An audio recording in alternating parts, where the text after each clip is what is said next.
Hello，大家好，我係 Much Go Watch 嘅阿 Mark 啦。今期同你介紹一隻128239 36mm 嘅地地。咁啊，呢一隻係漸變藍面嚟嘅。咁啊，好多勞力士嘅粉絲都知道啦。其實勞力士一直以嚟啲漸變藍面咧係特別受歡迎嘅。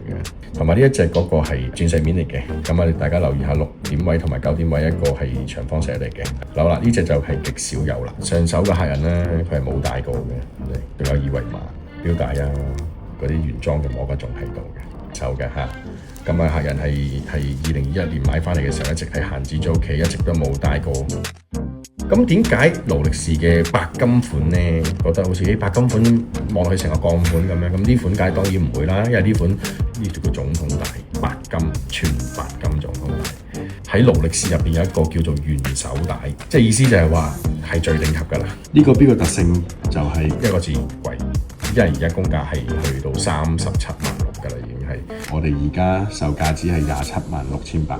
當然點解白金會有一個稱號就係話低調而奢華啦，即係唔會話好似全黃金啊、玫瑰金咁樣啦，成隻錶就光燦燦、好閃好閃。呢一隻錶好老實咁講，喺我做錶咁多年嚟講，好多客人唔一定話會咁嘅價錢要買隻黃金或者係玫瑰金嘅，所以勞力士佢會出咗唔同嘅材質、唔同嘅貴金屬。